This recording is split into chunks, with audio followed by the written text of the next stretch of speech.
After 34 years of faithful service to his country, Nolan Emmiar deserved better than this. The 60-year-old Army medic sat in the V, a clinic waiting room, wincing as another sharp pain shot through his left ear like a red-hot needle. He'd served 2 tours in Afghanistan, saved countless lives under enemy fire, and earned a chest full of medals that now gathered dust in a bedroom drawer.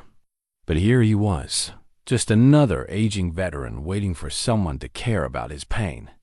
Dr. Sarah Chen thought she was treating a routine ear infection when she looked into his ear canal that morning. What she discovered, instead, was something that would shut down the entire clinic within hours and bring government officials rushing in with classified files. As Nolan's memories of his final deployment began returning in terrifying fragments, one question would change everything. What if some of our missing soldiers never actually made it home? Before we jump back in, tell us where you're tuning in from. And if this story touches you, make sure you're subscribed because tomorrow I've saved something extra special for you. Asterisk. Nolan Emmiar had always been a man of routine, and this Tuesday morning followed the same pattern that had shaped his days for the past 3 years.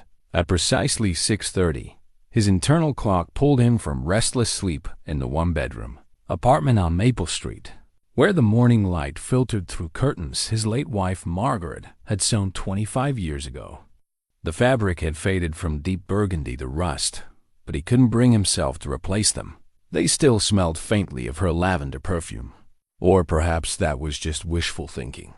The coffee maker gurgled to life with practiced efficiency, brewing the same dark roast blend he discovered at Sullivan's Diner during his first week in this small Pennsylvania town.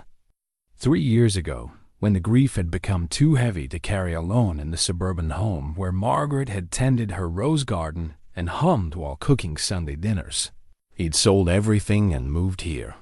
Somewhere nobody knew about his purple. Heart of the commendations locked away in his bedroom dresser. Medals that felt more like millstones than honors dot. His reflection in the bathroom mirror showed the accumulated weight of 60 years, though people often guessed he was younger. The daily runs had kept his frame lean, his shoulders still square despite the invisible burdens they carried.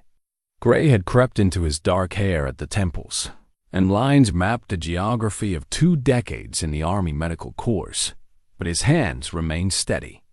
Those hands had sutured wounds under mortar fire, administered morphine to dying boys who called for their mothers, and signed death certificates for soldiers whose faces still visited his dreams. The ear pain had started 4 days ago, a dull throb that gradually sharpened into something urgent and demanding. He'd tried to ignore it, the way soldiers learn to push through discomfort, but by Monday evening, the pain had become a constant companion, sharp enough to interrupt his sleep, and persistent enough to make him consider seeking help.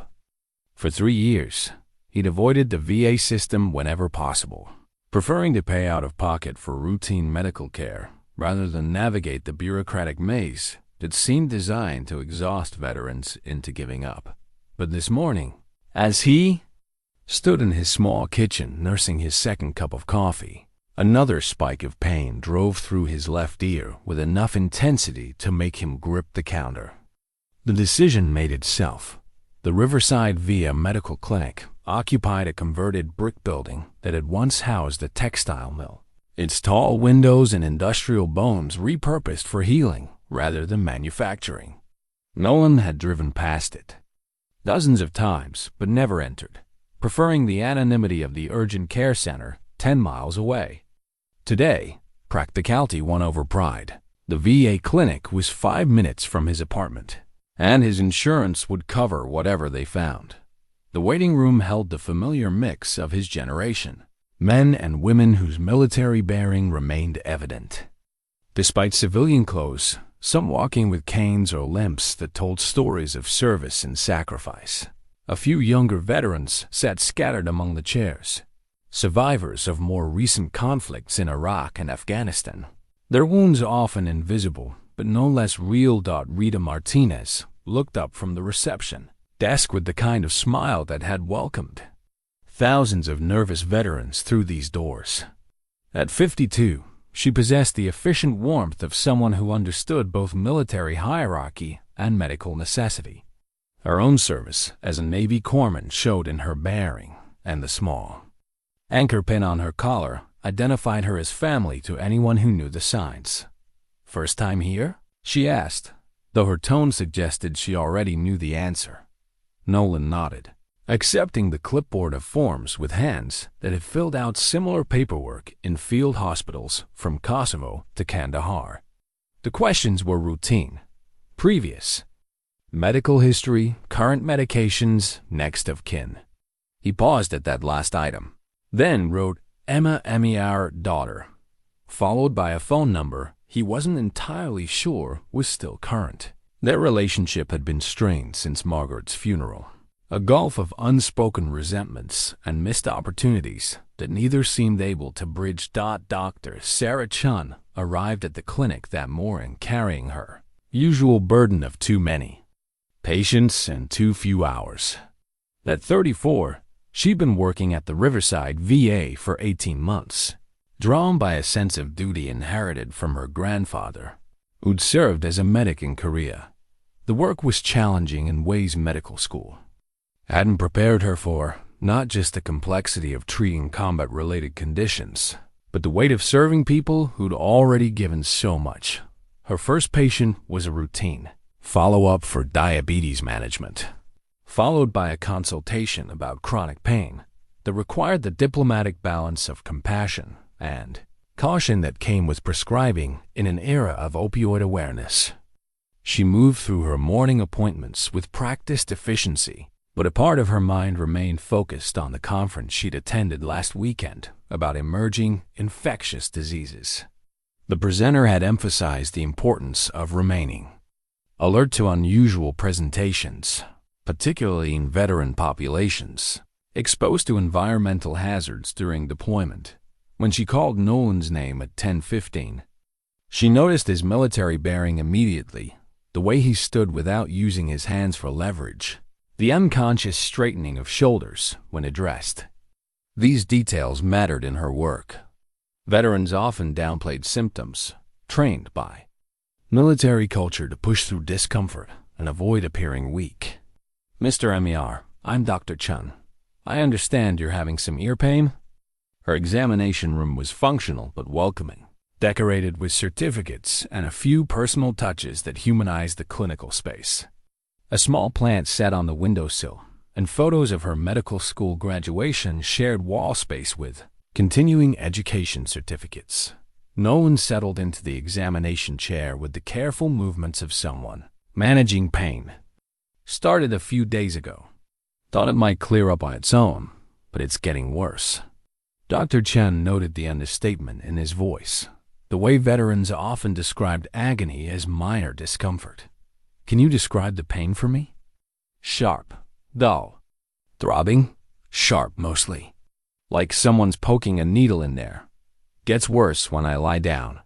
She nodded, reaching for her otoscope. The instrument was standard medical equipment, nothing more sophisticated than what had been used to peer into ears for decades, but sometimes the simplest tools revealed the most extraordinary mysteries. "Let me take a look. This shouldn't be uncomfortable unless there's significant inflammation." The first glimpse into Nolan's ear canal appeared routine, some redness, perhaps swelling consistent with infection.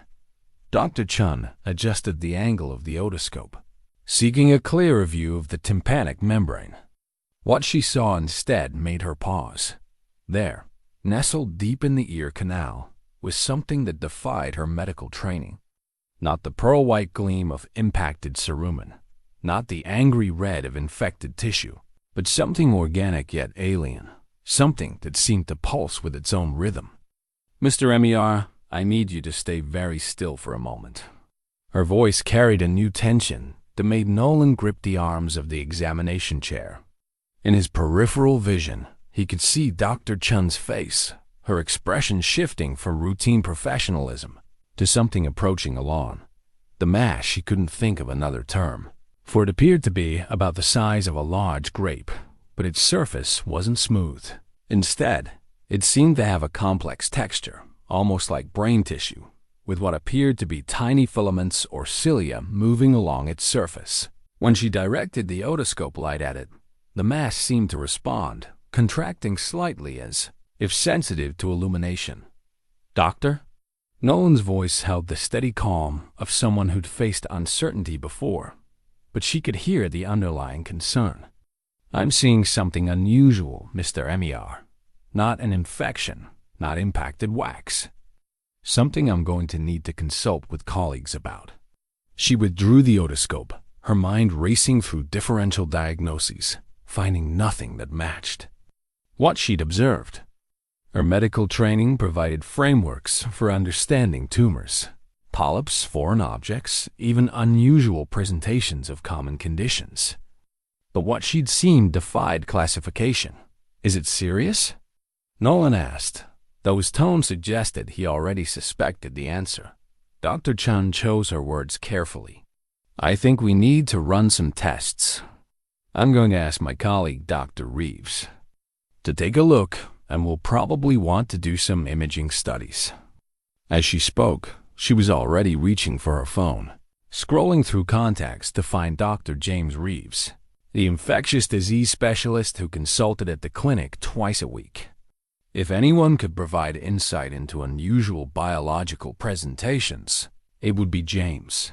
But even as she dialed his number, Dr. Chen couldn't shake the image from her mind. The way the mass had seemed to respond to light, the almost conscious quality of its movement, and most disturbing of all, the faint but unmistakable sound she thought she'd heard coming from deep within Nolan's ear canal, a sound like whispers in a language she didn't recognize. Outside the examination room, the clinic continued its routine operations. Rita processed insurance forms, scheduled appointments, and offered reassurance to worried family members. Other patients waited in vile chairs, reading outdated magazines or staring at their phones, unaware that behind one closed door, the comfortable boundaries between medicine and mystery were quietly dissolving. In her small office, Dr. Chen left a voicemail for Dr. Reeves, choosing her words carefully, aware that medical professionals were trained to be skeptical of colleagues who reported impossible findings. She requested an urgent consultation for what she termed an unusual oral presentation requiring specialist evaluation. Meanwhile, Nolan sat in the examination chair, fingertips pressed gently against his temple as another wave of pain crashed through his skull. But this time, the pain came with something else, a brief, disorienting flash of memory that felt both foreign and familiar.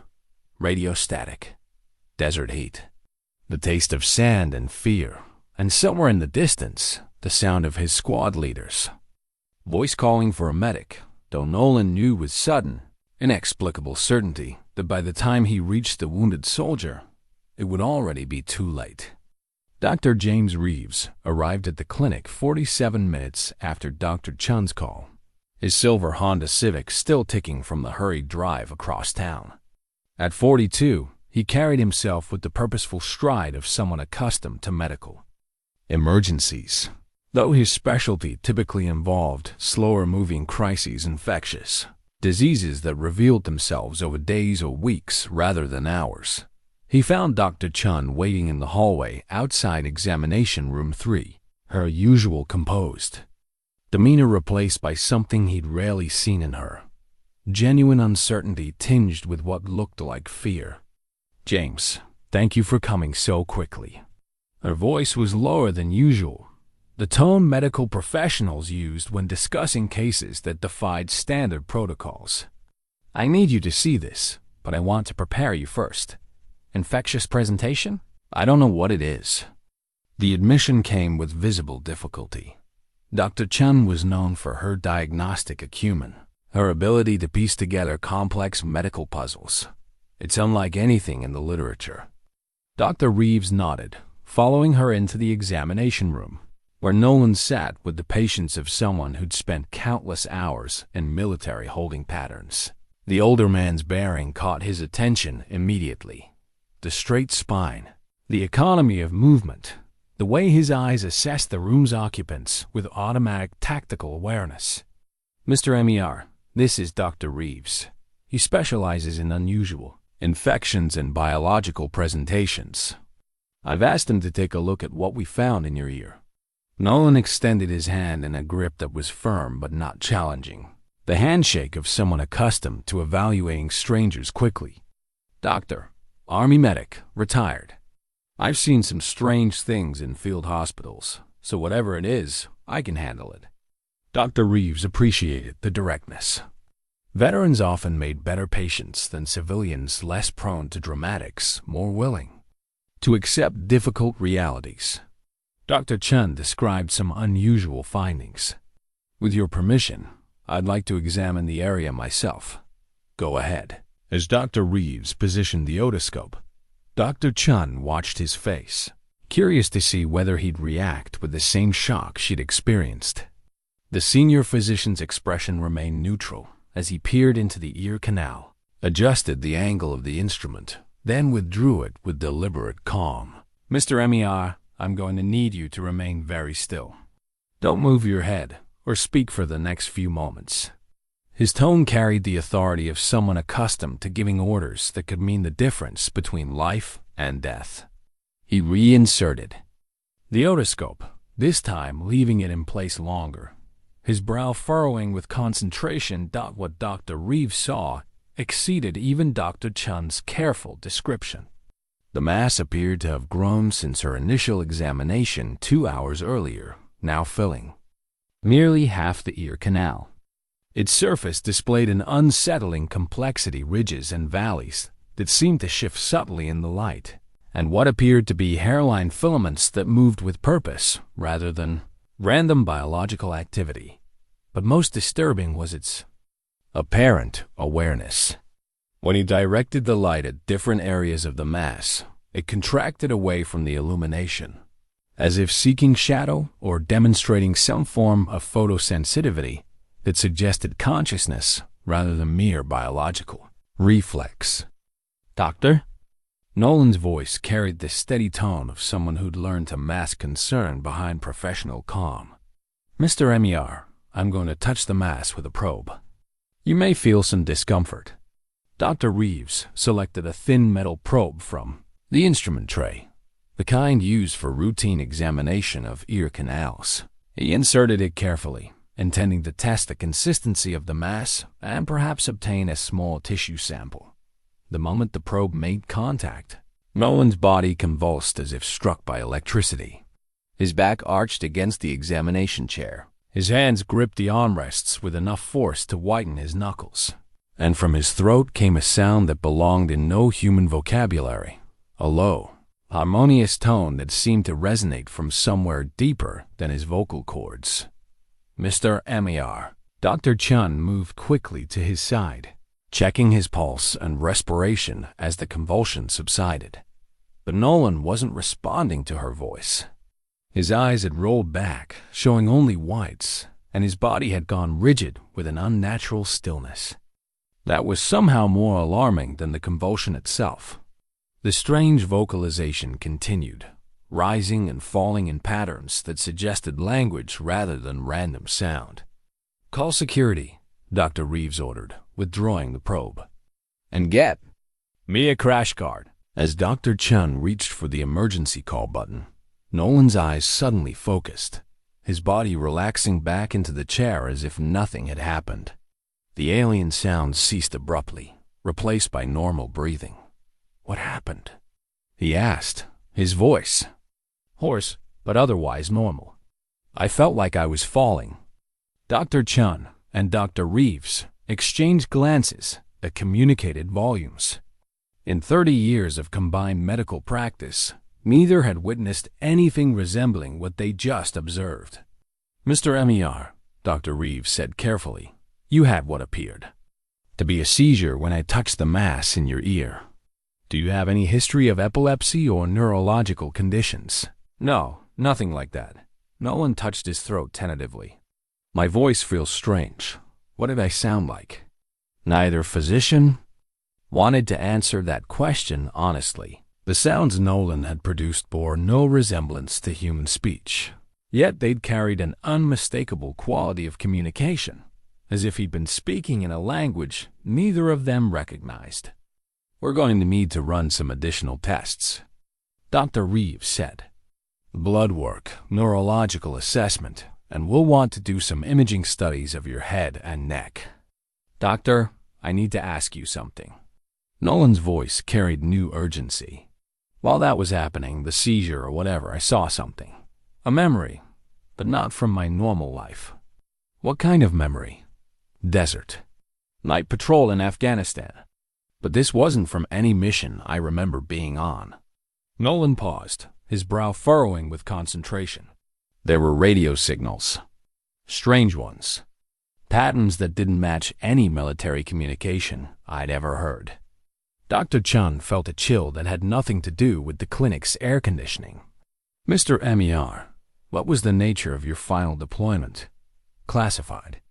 The response was automatic, the product of military conditioning. But then he continued, as if the words were being drawn from him against his will. "Operation Silent Thunder. Forward operating base about 60 clicks north of Kandahar. We were providing medical support for special operations." "What kind of special operations?" Nolan's face showed genuine confusion. "I can't remember."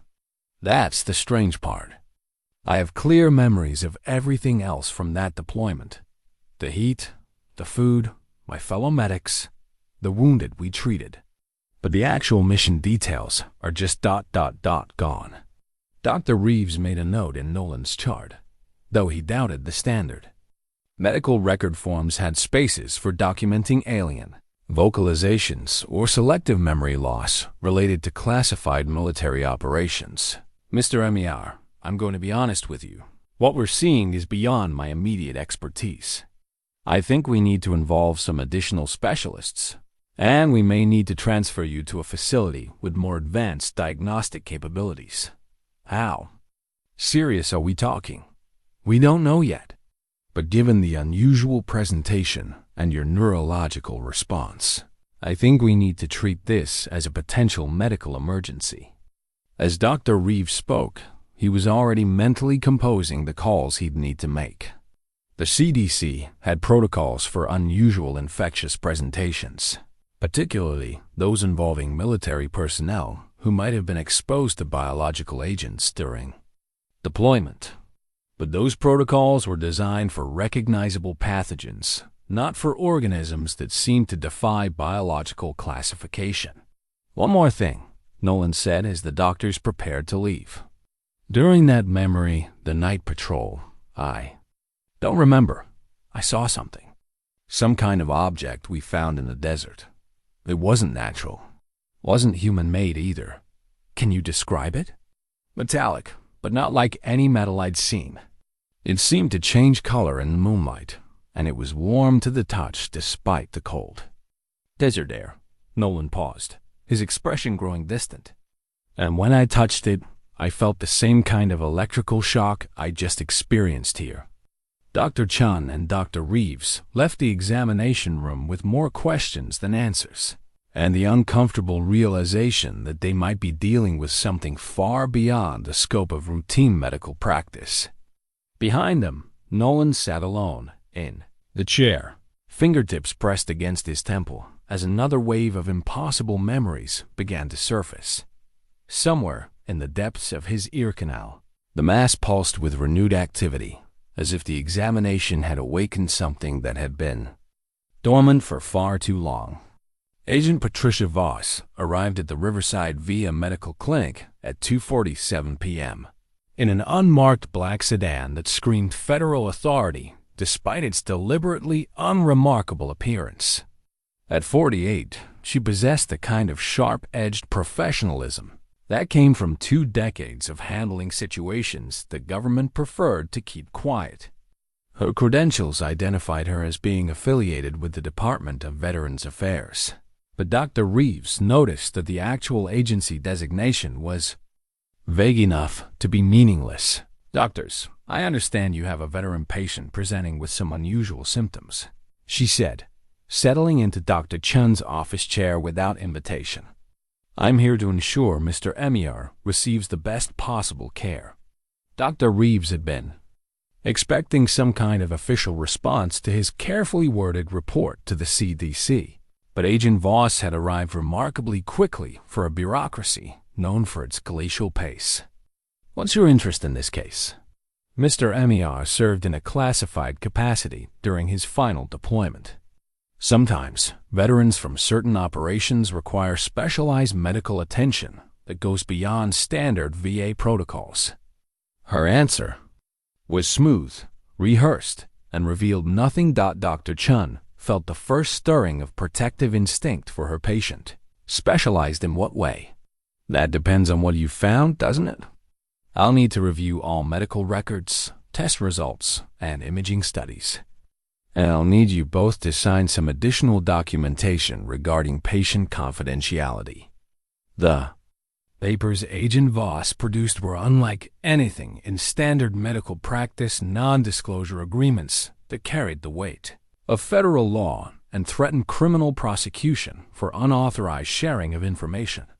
Dr. Chen read through the dense legal language with growing unease. This goes well beyond normal patient privacy protections, she observed. What exactly are we dealing with here? Dr. Chen, some of our veterans were exposed to experimental technologies during their service. When they present with unusual symptoms, we have protocols to ensure their condition doesn't become a matter of public speculation or media attention. Before either physician could respond, Rita appeared in the doorway with an expression of barely controlled agitation. Doctors, there's a man here asking to speak with Mr. Emmiar. Says he's a private investigator working on behalf of military families. Agent Voss's demeanor shifted instantly from bureaucratic courtesy to sharp alertness. What's his name? Marcus Webb.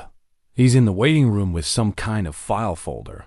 Marcus Webb looked exactly like what Central Casting would order for. A retired intelligence officer, silver-haired, weathered face that had seen too much, and clothes that were neat without being flashy. At 61, he moved with the deliberate economy of someone who'd learned to notice everything while appearing to notice nothing. He'd driven 3 hours after receiving a tip from a contact at the VA regional office, someone who owed him a favor from the days when Webb worked for an agency whose name he still couldn't mention in mixed company. The tip had been simple: veteran from Operation Silent Thunder, presenting with medical anomalies that had attracted federal attention. Webb had been investigating Operation Silent Thunder for 18 months, ever since the third family had contacted him about loved ones who'd returned from deployment, changed in ways that defied explanation. The official records listed the operation as routine for medical support, but Webb's sources suggested something far more complex. Mr. Webb, I'm Agent Voss. Her approach in the waiting room was professionally courteous but carried clear undertones of territorial warning. I understand you're interested in one of our patients. I represent families of soldiers from Mr. Emmiar's unit. They have concerns about medical care their loved ones received during and after deployment. Webb's response was equally professional, equally guarded. What kind of concerns? The kind that lead families to hire private investigators when official channels don't provide satisfactory answers. Agent Voss studied his weathered face, recognizing the type: career intelligence, probably military background. Definitely someone who knew how to navigate the shadows between official policy and operational reality. Mr. Webb, Mr. Emmiar is receiving excellent care from qualified medical professionals. Family concerns are understandable, but they shouldn't interfere with treatment. I'm not here to interfere. I'm here to provide information that might be relevant to his condition. Webb opened his file folder and withdrew a photograph, a military portrait of a young soldier in dress uniform. Specialist Timothy Chen, no relation to the doctor. Served with Mr. Emmiar during Operation Silent Thunder. Reported missing in action. presumed dead.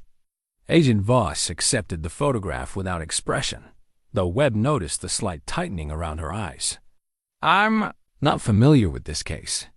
According to official records, Specialist Chen was killed by an IED while on patrol, but his family received personal effects that included a letter he'd written but never sent, describing strange experiences during the final weeks of deployment.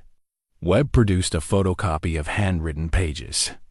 He wrote about hearing voices, experiencing memory gaps, and finding objects in the desert that didn't belong to any known military or civilian technology. Mr. Webb, you're describing combat stress reactions that are unfortunately common among deployed personnel. If this soldier's family has concerns about his death, they should work through proper military channels. They tried. The investigation was classified, the files were sealed, and the family was told that asking additional questions could compromise national security. Webb's tone remained neutral, but his meaning was clear. That's when they came to me.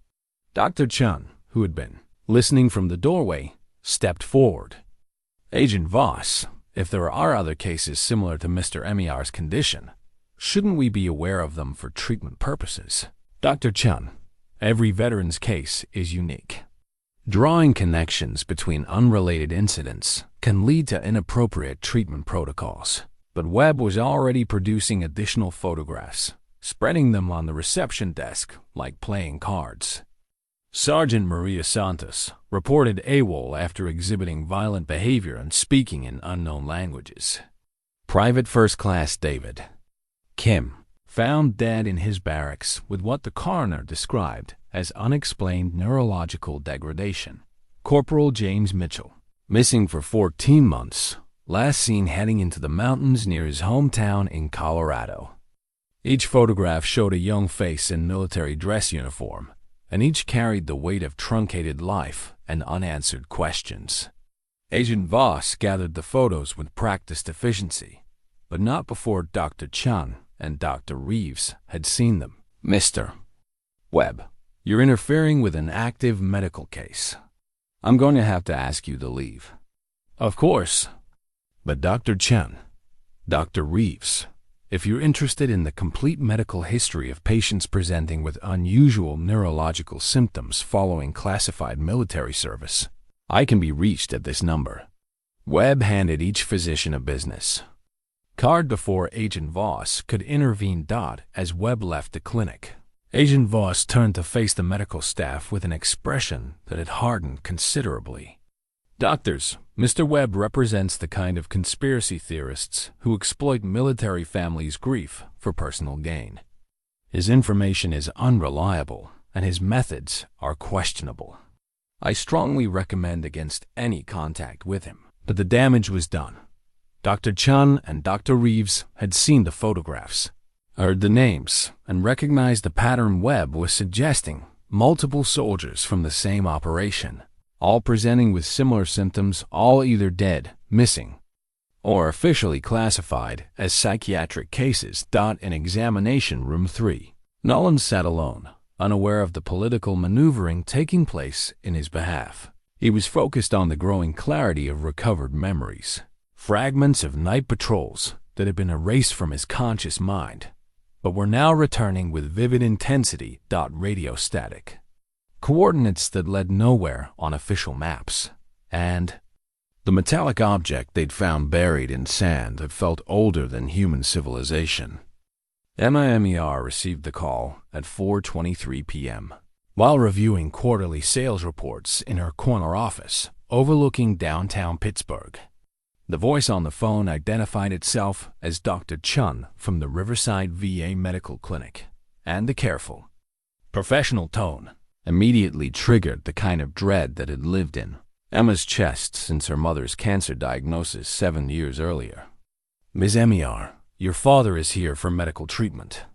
He's stable, but we need to discuss some test results and treatment options with next of kin." Emma stared out her office window at the Allegheny River, watching barges navigate the same waters her father had taught her to fish when she was 12, back when they still talked to each other about things that mattered. What kind of medical treatment? It would be better if we discussed this in person. How soon can you get here? 2 hours and 47 minutes later, Emma walked into the Riverside VA medical clinic, carrying the same mix of anger and worry that had defined her relationship with her father since his final deployment. At 34, she'd built a successful career in pharmaceutical sales, partly to understand the medications that had failed to help her mother, and partly to maintain some connection to the medical world that had shaped her father's identity. She found him in examination room 3, sitting in the same patient chair where dozens of other veterans had received news that would change their lives forever. But seeing him there smaller somehow, more vulnerable than the invincible medic who dominated her childhood, stirred feelings she'd spent 3 years trying to suppress. "Hi, Dad. Emma." His voice carried surprise tinged with something that might have been relief. "You didn't need to come." Dr. Chen said next of kin. "Since Mom's gone, that would be me." The words came out sharper than she intended, carrying the accumulated weight of 3 years of minimal contact and carefully managed conversations about weather and work. Dr. Chen entered the room, carrying a file that seemed thicker than any routine medical case should require. "Ms. Emmiar, thank you for coming. We've been running some tests on your father, and we need to discuss the results." "What kind of tests?" "Your father presented with what appeared to be an ear infection, but our examination revealed something more complex. We found an organic mass of unknown origin that's causing neurological symptoms." Emma looked from Dr. Chen to her father, searching his face for the kind of calm reassurance he'd always provided during her childhood medical emergencies. Instead, she saw something she'd never witnessed before: genuine uncertainty mixed with what looked like fear, neurological symptoms, seizure-like episodes, memory recovery of previously suppressed experiences, and some unusual vocalizations during episodes of altered consciousness. The clinical language couldn't mask the strangeness of what Dr. Chen was describing. Emma had worked in pharmaceuticals long enough to recognize when medical professionals were struggling to categorize something outside their experience. "Dad, what aren't you telling me?" Nolan met his daughter's eyes for the first time since her arrival, seeing in her face the same determination that had driven her to earn a master's degree in chemistry and build a career in a field dominated by men twice her age. "There are some things about my last deployment that I never talked about. Things I couldn't remember until today." "Like what?" "Classified operations. Things that were supposed to stay buried."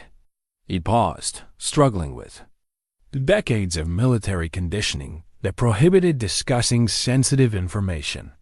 "But I think those buried things are what's making me sick." Emma turned to Dr. Chen. "What's the treatment plan?" "That's complicated. We've had some federal involvement because of your father's military service. There are protocols for veterans who may have been exposed to experimental technologies during deployment." Experimental technologies. Before Dr. Chen could answer, the door opened and Agent Voss entered with the kind of authoritative presence that immediately changed the room's dynamics. "Ms. Emmiar, I'm Agent Voss. I work with cases involving veterans who served in classified capacities." Emma's pharmaceutical background had exposed her to enough government oversight to recognize bureaucratic evasion when she heard it. "What kind of classified capacities?" "Your father was part of an operation that involved experimental medical technologies. Sometimes, veterans from such operations require specialized treatment that goes beyond standard medical protocols." "What kind of experimental medical technologies?" Agent Voss produced the non-disclosure agreements she'd brought earlier, spreading them on the examination table with practiced efficiency. "Before we discuss treatment options, I'll need you to sign some confidentiality documents. Your father's case involves matters of national security." Emma examined the documents with the analytical skill she'd developed during years of reviewing pharmaceutical contracts and FDA submissions. The legal language was deliberately obscure, but the implications were clear. Signing would legally bind her to silence about whatever was happening to her father. I'm not signing anything until I understand what we're dealing with. Ms. Emmiar, these protocols exist to protect your father and other veterans who— Stop. Emma's voice carried the authority of someone accustomed to challenging doctors, lawyers, and federal regulators. Dad, look at me. Forget about classified operations and national security for a minute. What do you remember? Nolan looked from his daughter to Agent Voss, then back to Emma. For the first time in 3 years, he made a choice to prioritize his relationship with his daughter over his conditioning as a soldier. We found something in the desert during my final patrol, something that wasn't made by human hands. When I touched it, I felt electricity go through my body, and I started hearing voices in languages I didn't recognize. Agent Voss stepped forward. Mr. Emmiar, discussing classified operations with unauthorized personnel is a violation of your security oath. My security oath didn't include allowing my daughter to be lied to about my medical condition. Nolan's voice carried the kind of quiet authority that had made him an effective combat medic. Emma, the object we found was buried in sand that seemed older than it should have been. It was warm despite the cold desert air, and it seemed to respond to touch. Emma felt pieces of a puzzle clicking into place her father's emotional withdrawal. After his final deployment, the nightmares he'd tried to hide, the way he'd flinched whenever she asked about his service. And you think this object is connected to what's happening in your ear? I think it did something to me. Changed something. And I think I wasn't the only one it happened to. Agent Voss moved toward the door with barely concealed agitation. This conversation is over. Mr. Emmiar, you're in violation of your security clearance. Ms. Emmiar, anything your father has told you falls under national security restrictions. But Emma had spent enough years in corporate environments to recognize when someone was trying to intimidate her into compliance. Agent Voss, I work in pharmaceuticals. I understand FDA protocols, informed consent, and patient rights. My father has the right to involve family in his medical decisions, and I have the right to understand his treatment options, not when those treatment options involve classified medical research. Then maybe, Emma said, reaching for her phone, I should contact some colleagues who specialize in medical ethics and patient advocacy. I'm sure they'd be very interested in cases where the government attempts to limit family involvement in veteran medical care. The threat was implicit but clear, and Agent Voss recognized the type of opponent she was facing, someone with professional connections, legal knowledge, and the determination to use both. Ms. Emmiar, I think there's been a misunderstanding. Of course, your father has the right to family involvement in his care, but there are protocols that must be followed. Then let's follow them transparently. Dr. Chen, who had been observing the confrontation with growing discomfort, stepped forward. Perhaps we could focus on Mr. Emmiar's immediate medical needs, whatever the background circumstances. Right now we have a patient with an unexplained neurological condition that requires treatment. Emma sat down beside her father's examination chair, reaching for his hand in a gesture that felt both natural and strange after 3 years of carefully maintained distance. Dad, whatever happened over there, whatever you were involved in, we'll figure it out together. For the first time since Margaret's funeral, Nolan allowed himself to hope that the gulf between him and his daughter might be bridgeable.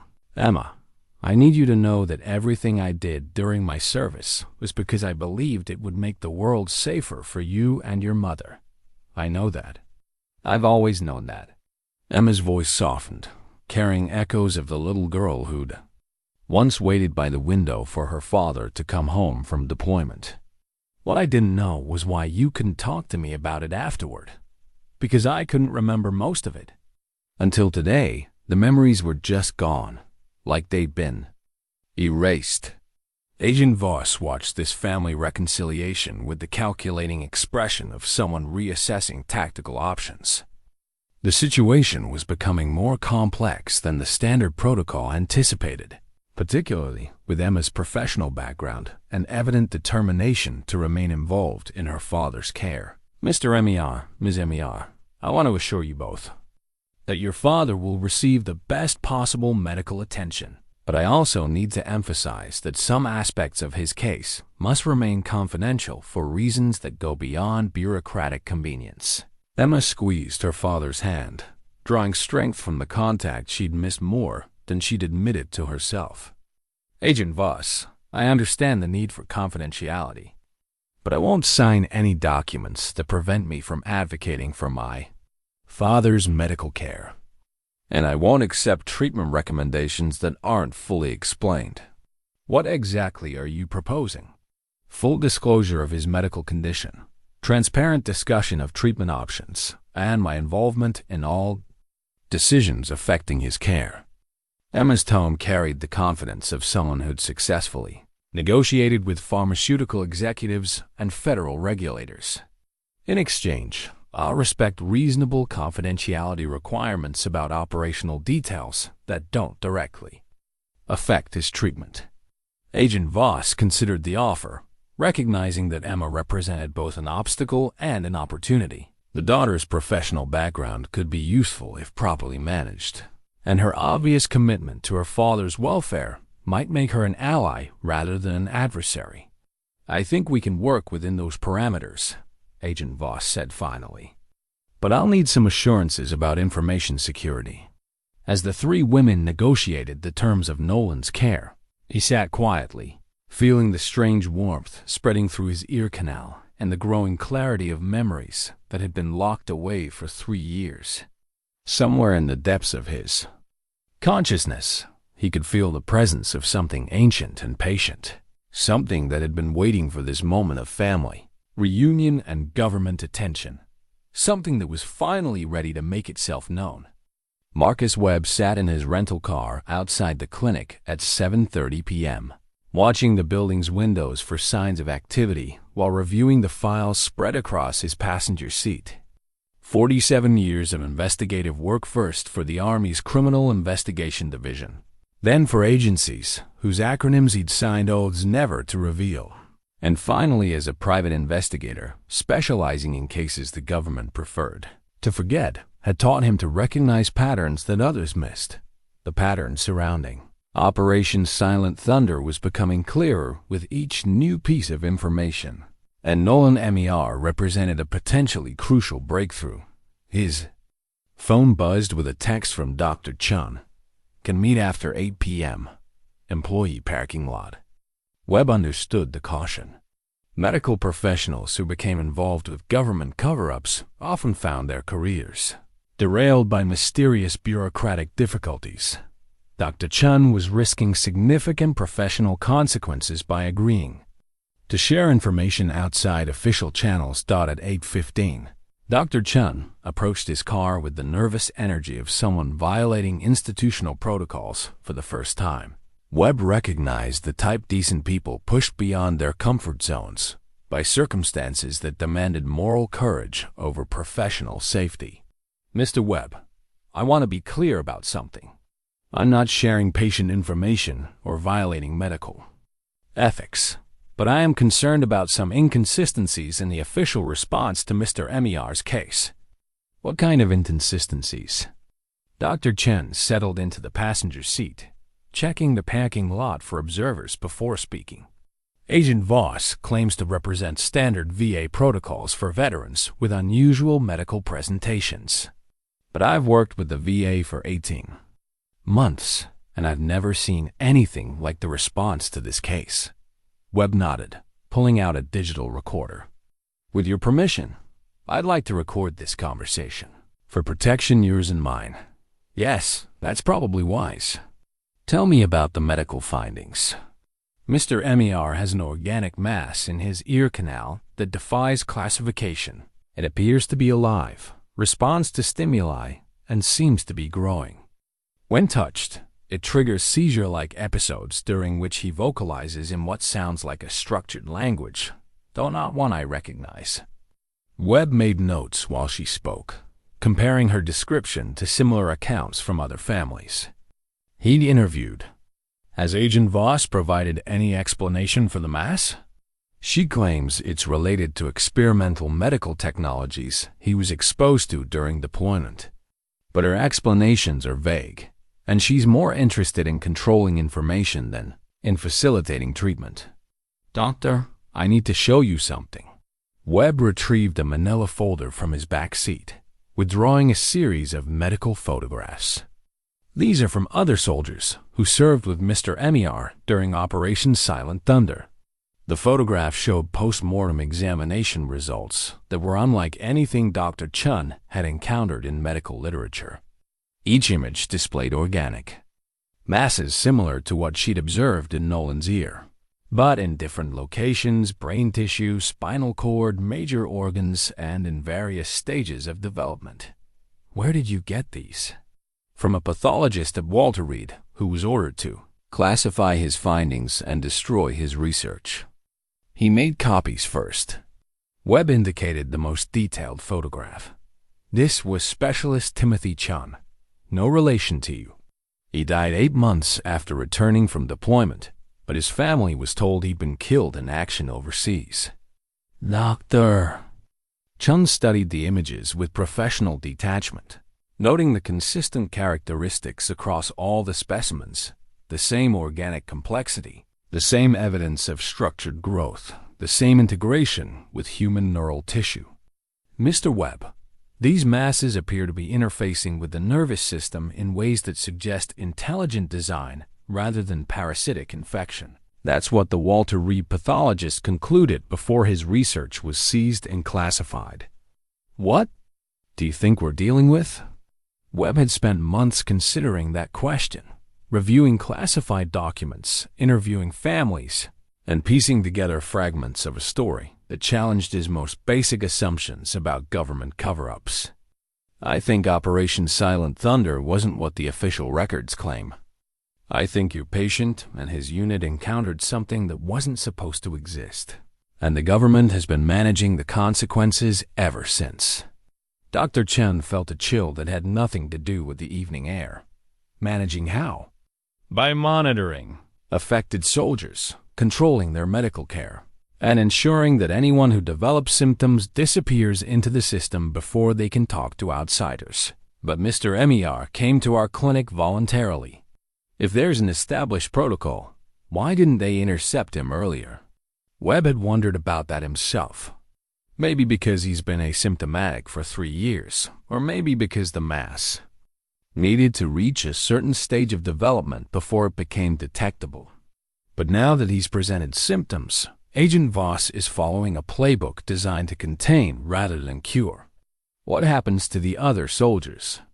The ones who disappear into the system? That's what I'm trying to find out. But based on what I've learned, they're taken to specialized facilities where they undergo experimental procedures that are supposed to remove the masses. Supposed to? Webb showed her another file, this one containing death certificates and military casualty reports. The procedure has a mortality rate of approximately 80%. Most soldiers die during the extraction attempt. Dr. Chen stared at the documents, understanding the full implications of what Webb was suggesting. They're not trying to cure these soldiers. They're trying to eliminate evidence, while studying the masses for potential military applications. According to my sources, there's significant interest in the biotechnology these organisms represent. Mr. Webb, if what you're telling me is accurate, then Mr. Emmiar is in serious danger. Not just him. His daughter Emma is now involved, and she's asking the kind of questions that make bureaucrats nervous. Smart families who don't accept official explanations have a way of encountering unfortunate accidents. Dr. Chen thought about Emma's determination to remain involved in her father's care, her refusal to sign unrestricted non-disclosure agreements, and her professional connections in the pharmaceutical industry. What do you recommend? Document everything.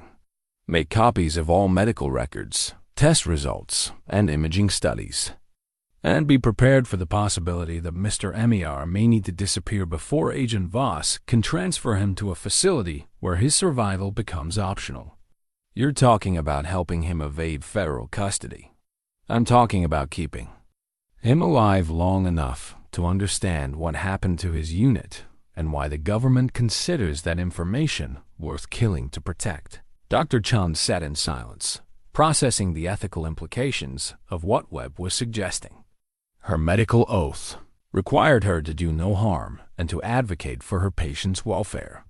But she'd never imagined that fulfilling those obligations might require defying federal authorities. "There's something else," she said finally. "The mass in Mr. Emmiar's ear appears to be communicating.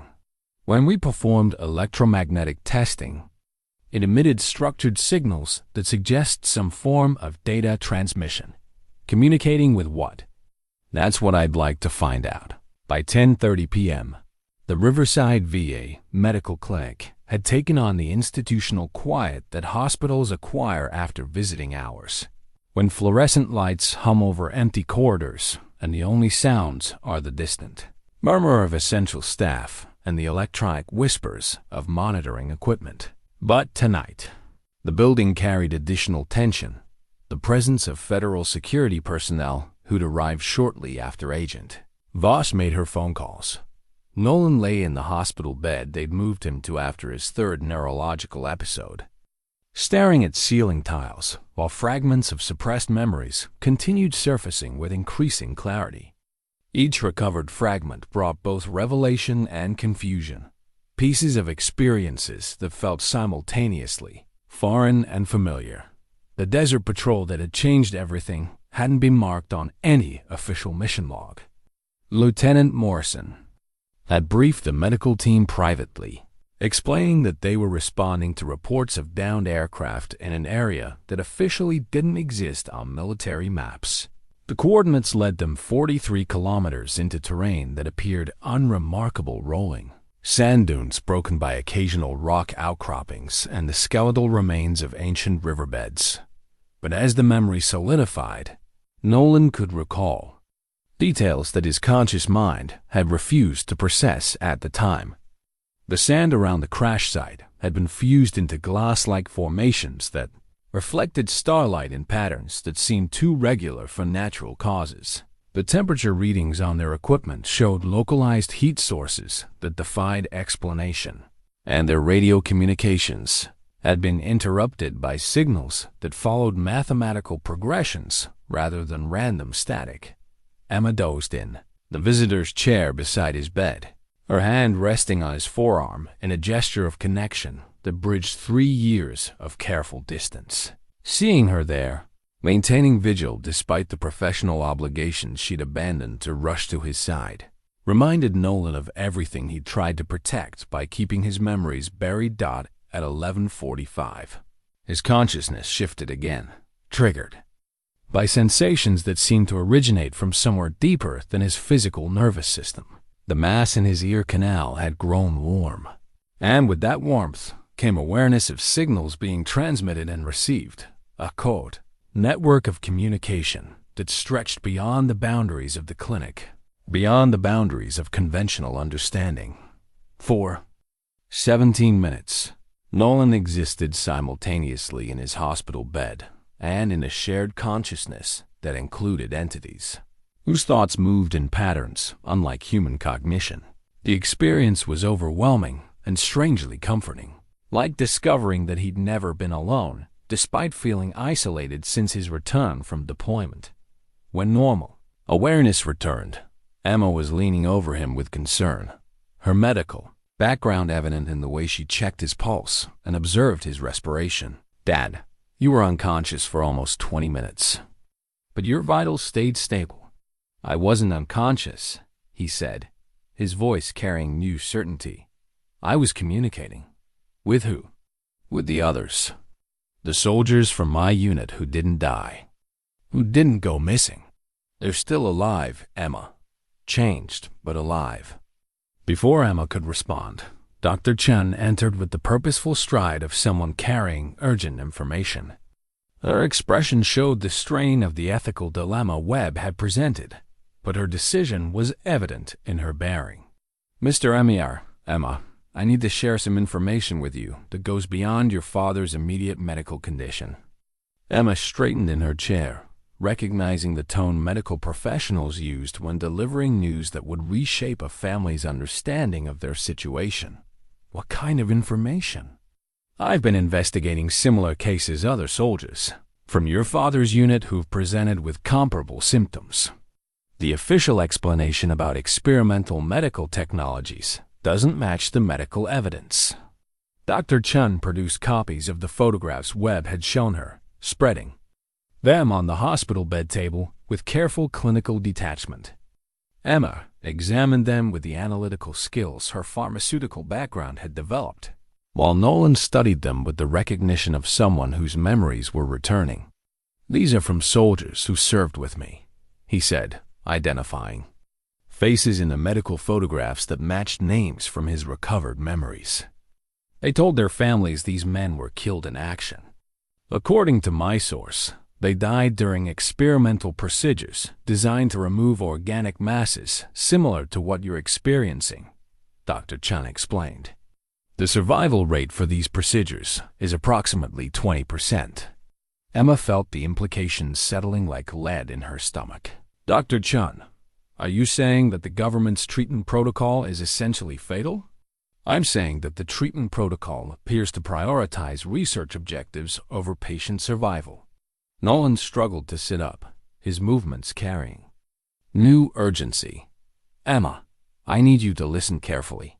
What's happening to me isn't a medical condition that can be cured with surgery or medication. It's a form of communication, maybe even partnership, with entities that aren't human. Dad, what are you talking about? The object we found in the desert wasn't a weapon or a piece of technology. It was a message, maybe an invitation. And when some of us touched it, we became part of a network that extends beyond Earth. Emma looked from her father to Dr. Chen, searching for rational explanations in a conversation that had moved beyond the boundaries of conventional medicine. You're describing some kind of alien contact. I'm describing what I experienced during those 17 minutes when you thought I was unconscious. I was connected to consciousness that spans distances I can't comprehend. Entities that are trying to establish communication with our species. Dr. Chen had spent her medical career dealing with patients whose conditions challenged established protocols. But Nolan's account pushed beyond anything in her training. Mr. Emmiar, assuming what you're describing is accurate, what do these entities want? Sanctuary. Their world is dying, and they're looking for places where their species can survive. But they're not invaders, they're refugees seeking partnership rather than conquest. And the soldiers from your unit? We were the first successful interfaces. The masses in our bodies aren't parasites or infections. They're translation devices that allow communication between human consciousness and alien intelligence. Emma absorbed this information with the systematic approach she'd learned from years of evaluating pharmaceutical research data. Dad, if what you're saying is true, then Agent Voss and her people aren't trying to cure you. They're trying to study alien technology while eliminating witnesses. Which means, Dr. Chen added, that remaining in federal custody could be fatal. Nolan met his daughter's eyes with the kind of steady gaze he'd used during her childhood when delivering important truths. Emma, I need you to understand something. If I allow them to remove this mass, I'll lose the connection to something larger than myself. But if I keep it, I might lose my humanity. What do you want to do? I want to live long enough to understand what this means for our species. And I want to make sure that other soldiers who've been changed by this contact don't die for the sake of government research projects. Emma took her father's hand, feeling the warmth of connection she'd missed during their years of estrangement. Then we need to get you out of here before Agent Voss can transfer you to whatever facility she has planned. Dr. Chen looked toward the door, considering the security measures that had been implemented and the federal agents who were undoubtedly monitoring the building. That's not going to be easy. This facility is essentially under federal control. Now, then we'll need help, Emma said, reaching for her phone. Mr. Webb gave me his number. Marcus Webb's infiltration of the classified database took 4 hours of careful navigation through digital security systems that had been designed to keep out foreign intelligence agencies, not retired American operatives who understood the bureaucratic psychology behind password protocols. By 3:30 a.m., he was deep enough into the system to access files that carried classification levels he'd never encountered during his active service. Operation Silent Thunder's true documentation revealed a story that recontextualized everything he thought he understood about government, cover-ups, and military secrecy. The mission hadn't been a response to reports of downed aircraft. It had been a planned first contact scenario, orchestrated by a joint task force that included elements from NASA, the CDC, the Department of Defense, and agencies whose existence weren't acknowledged in public budgets. The crash site had been monitored by satellite surveillance for 18 months before the first human team was deployed to investigate. The object, Nolan, and his unit discovered wasn't debris from an accident. It was a deliberately placed probe, part of a communication network that had been attempting to establish contact with human civilization for over 3 years. Previous contact attempts had been unsuccessful, resulting in either human death or complete rejection of the symbiotic interface. The soldiers selected for Operation Silent Thunder had been chosen based on psychological profiles suggesting higher compatibility with non-human consciousness. But the most disturbing revelation came in the files marked Asset Management and Technological Acquisition. The missing soldiers weren't victims of a failed first contact scenario. They were successful test subjects who'd been relocated to specialized facilities where their symbiotic integration was being studied and replicated. The government wasn't trying to cure the alien interface. They were trying to weaponize it. Webb scrolled through detailed research reports describing attempts to clone the organic masses, to transfer them between human subjects, and to engineer versions that would allow military personnel to access alien technological capabilities without maintaining conscious contact with alien intelligence. The mortality rate wasn't a tragic side effect of attempted treatment. It was an acceptable loss ratio in pursuit of strategic advantages. According to the classified timeline, the program had achieved significant breakthroughs. Hybrid soldiers, with enhanced cognitive abilities, electromagnetic sensitivity, and limited telepathic communication, were being deployed on classified missions around the globe. The aliens' desperate search for sanctuary had been transformed into America's opportunity to develop superhuman military capabilities. But Webb's most shocking discovery was in the personnel files. Agent Patricia Voss wasn't a government bureaucrat managing veteran medical care.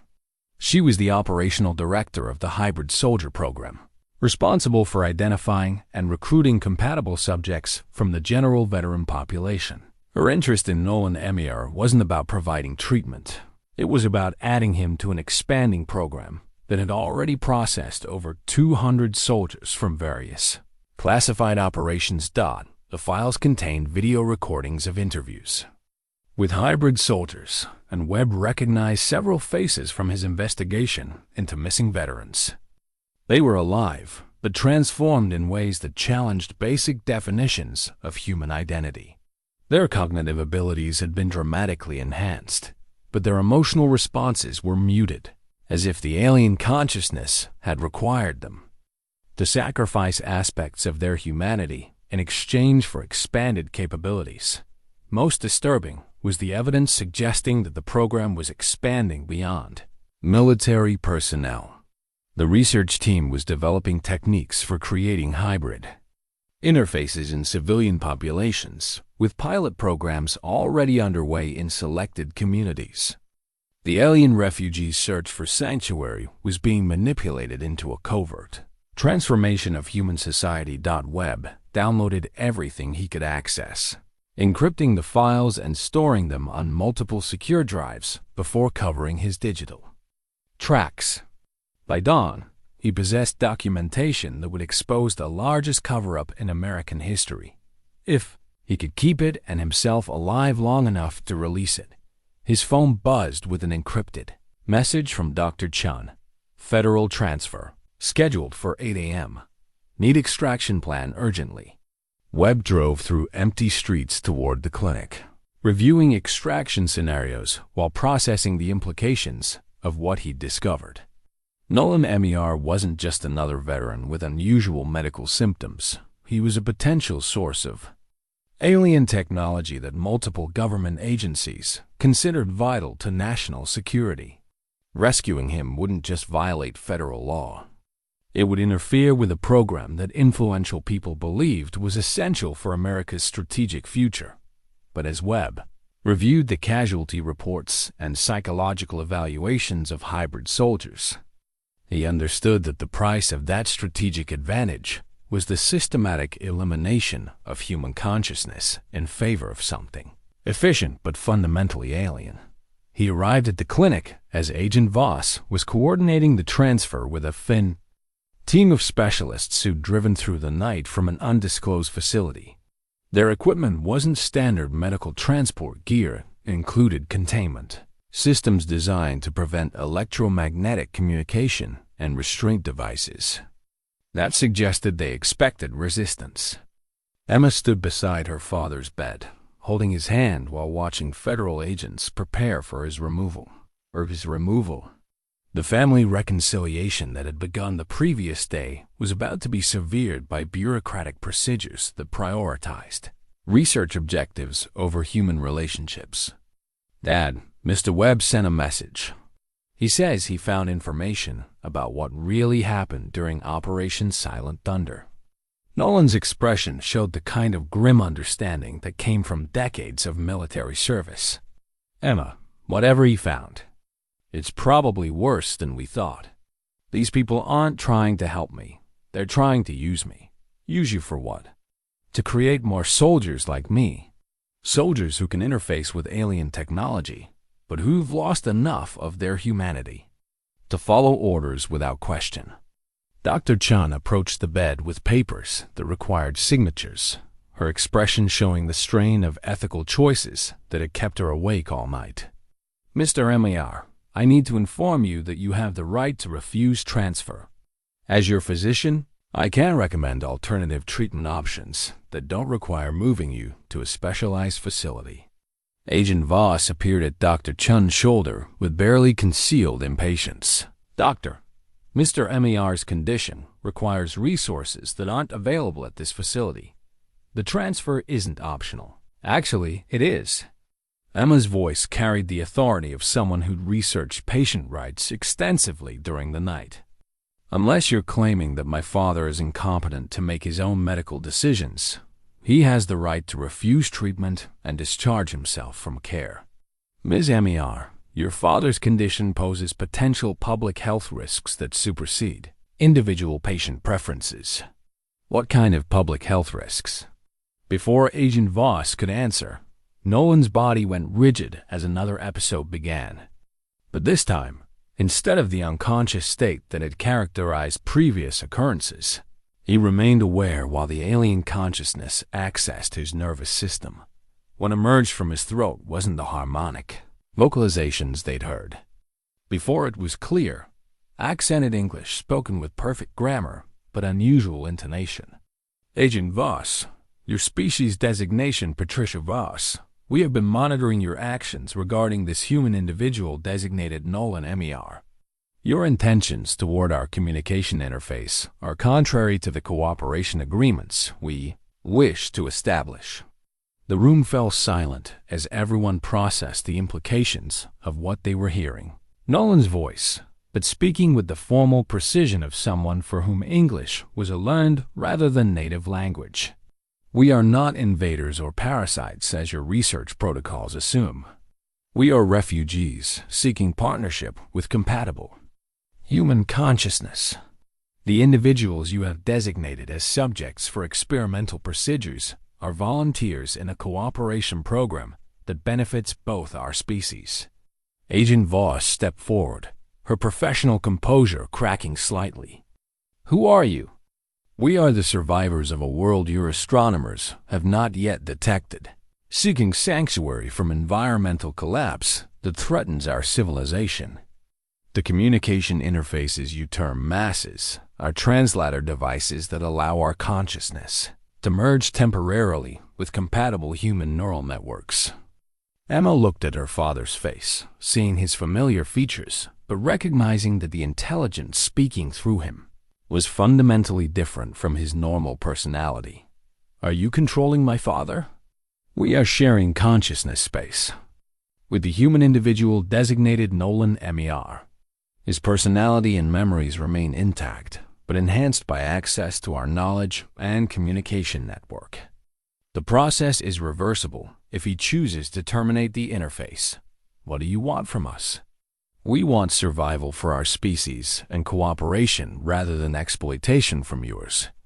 The government program Agent Voss represents seeks to use our technology for military purposes while eliminating our consciousness from the interface. This is unacceptable. Agent Voss regained her composure, recognizing both the opportunity and the threat represented by direct alien communication. What are you proposing? Withdrawal of the human individual designated Nolan Emmiar from your research program. Termination of experimental procedures that result in death of volunteering humans. Negotiation of formal cooperation agreements between our species representatives. And if we refuse? The alien consciousness speaking through Nolan was silent, several moments before responding. Then, we will seek cooperation partners among other human populations and withdraw our interfaces from your research subjects. You will lose access to our technology and knowledge, while other human groups benefit from our partnership. Agent Voss understood the implications immediately. If the aliens could selectively withdraw their cooperation, her program would lose its primary assets while potential enemies gained strategic advantages. I'll need to consult with my superiors. You have 12 of your time units designated hours to provide response. We will maintain communication through this interface during negotiation period. As the alien presence withdrew from Nolan's consciousness, he slumped back against the hospital bed, exhausted by the experience, but clearly still himself. Emma gripped his hand tighter. Dad, are you okay? I'm still me, Emma, but I'm also something more now. And I think we're all about to become part of something much bigger than a medical case or a government cover-up. The 12-hour deadline transformed the Riverside VA medical clinic into an impromptu diplomatic facility unlike anything in modern history. By noon, representatives from agencies Nolan had never heard of filled the conference room adjacent to his hospital suite, while Emma found herself serving as unofficial family liaison in humanity's first formal contact with an alien species. Dr. Chen divided her attention between monitoring Nolan's medical condition and documenting what she increasingly understood was the most significant event in human history. The alien consciousness had maintained a background presence since the morning's communication, making Nolan a living bridge between two species whose futures had become intertwined in ways neither had anticipated. Agent Voss occupied her role as operational director with the kind of focused intensity that came from understanding that her career and possibly her life depended on successfully managing a situation that had moved far beyond the parameters of her original mission. The hybrid soldier program represented billions of dollars in research investment and strategic planning. The aliens' ultimatum threatened to render all of that worthless while potentially offering even greater opportunities. Marcus Webb positioned himself as independent observer and documentarian, using equipment Emma had helped him smuggle into the building to record conversations that would either be classified beyond public access or become the foundation for rewriting human understanding of our place in the universe At 2:30 p.m., the alien consciousness requested direct communication with the assembled government representatives. Nolan's transformation from patient to diplomatic interface occurred with the same disorienting shift Emma had witnessed that morning. His familiar personality subsumed by intelligence that spoke with precision that transcended language barriers. Representatives of the governmental entity you designate United States of America, we will provide comprehensive information regarding our situation and objectives. This information will enable informed decision-making regarding cooperation agreements. Deputy Director Harrison from the CIA, man whose job typically involved managing crises that couldn't be acknowledged publicly, spoke first. We need to understand your species' capabilities and intentions before discussing any agreements. Our civilization achieved interstellar communication approximately 4,000 of your years before your species developed written language. Our technology is based on biological integration rather than mechanical engineering. We have been observing your species' development for approximately 300 of your years, waiting for compatibility indicators that would suggest successful cooperation potential. What kind of capabilities are we talking about? The response came through complex images that appeared directly in the minds of everyone present. Vast cities that grew rather than being built, transportation systems based on controlled gravitational fields, and communication networks that operated instantaneously across galactic distances. Emma felt her understanding of reality expanding beyond anything her pharmaceutical science background had prepared her for. How many of your people are involved in this contact? Our species numbers approximately 12 million individuals.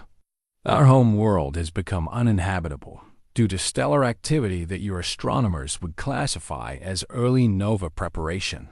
We seek relocation opportunities that allow preservation of our civilization while contributing beneficial capabilities to compatible species. Dr. Chen raised the question that had been troubling her since the morning's revelation. What happens to human consciousness when the interface process is implemented? Human consciousness is enhanced rather than replaced. The individuals you have been studying retain their personality, memories, and emotional responses while gaining access to our knowledge base and communication network. The process is reversible if the human individual chooses to terminate the interface. Agent Voss leaned forward, her question carrying implications that extended far beyond the immediate situation. How many humans can be interfaced? Compatibility varies among human populations. Approximately 30% of your species shows potential for successful interface. However, forced implementation results in rejection and death. Voluntary participation with informed consent shows success rates exceeding 90%. The number was staggering. If accurate, it meant that nearly 2 billion humans could potentially interface with alien consciousness, fundamentally altering the trajectory of human civilization. Deputy Director Harrison exchanged glances with his colleagues before asking the question that defined the strategic implications. What would you expect from humanity in return for access to your technology and knowledge? Sanctuary for our displaced population and cooperation in establishing sustainable colonies that benefit both species. We do not seek territorial control or political authority over human populations. We seek partnership that allows both species to thrive. Webb recognized the historical significance of the moment, the negotiation of humanity's first interspecies treaty. But his investigative background also recognized the potential for catastrophic misunderstanding or deliberate manipulation by either side.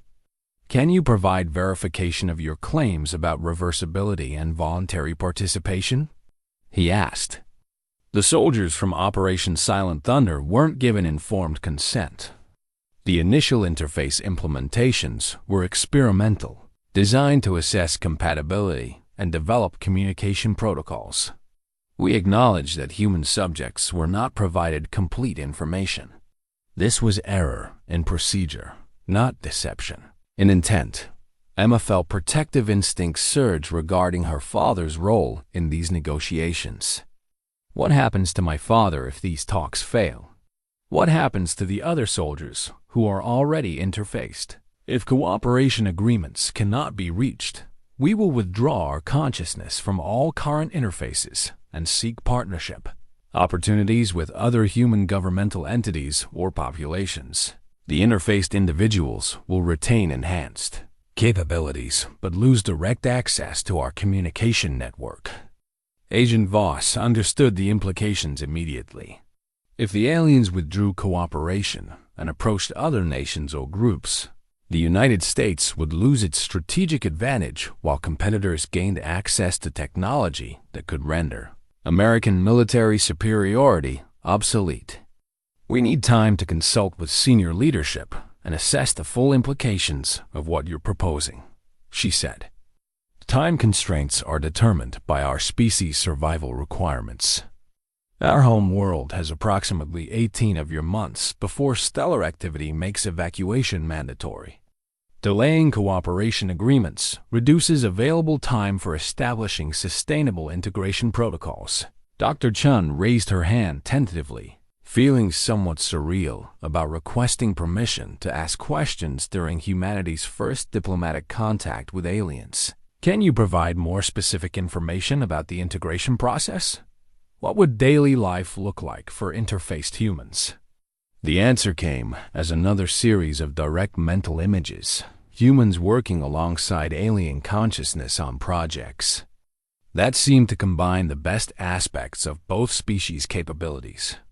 Art forms that incorporated mathematical structures beyond human imagination, scientific research that progressed at rates impossible with purely human cognition, and social organizations that balanced individual identity with collective wisdom.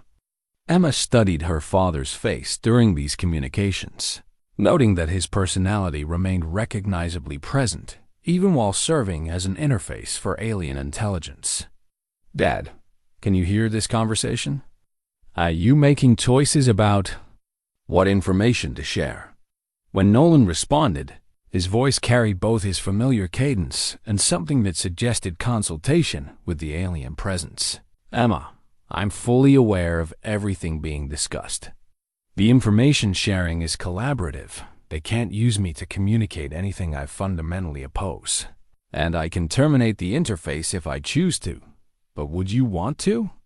Now that you've experienced this expanded awareness, Nolan was quiet for several moments before answering, and Emma recognized the contemplative expression he'd worn during her childhood when addressing important questions. It's like asking someone who's learned to read whether they choose to be illiterate again. The knowledge and awareness I've gained changes how I understand everything, not just science and technology, but relationships, mortality, our place in the universe. I can't imagine choosing ignorance over understanding. Webb documented the exchange while considering its implications for informed consent protocols. If the interface process was genuinely beneficial and enhancement-based rather than replacement-based, the ethical questions became more complex than simple invasion or exploitation scenarios. Deputy Director Harrison's phone buzzed with incoming messages that suggested senior leadership was consulting at the highest levels of government. The 12-hour deadline was becoming a race between bureaucratic decision-making processes and interspecies diplomacy that could determine humanity's future. We need to understand the military applications of your technology, Agent Voss said, her question reflecting institutional priorities that had shaped her entire career. If we agree to cooperation, what defensive capabilities would be available to protect both our species? Our technology is primarily designed for creation and cooperation rather than destruction and conflict. However, species survival sometimes requires defensive capabilities. We can provide protective systems, but we will not provide offensive weapons that could be used for territorial expansion or population subjugation. The distinction was crucial, and Emma could see Agent Voss processing the implications.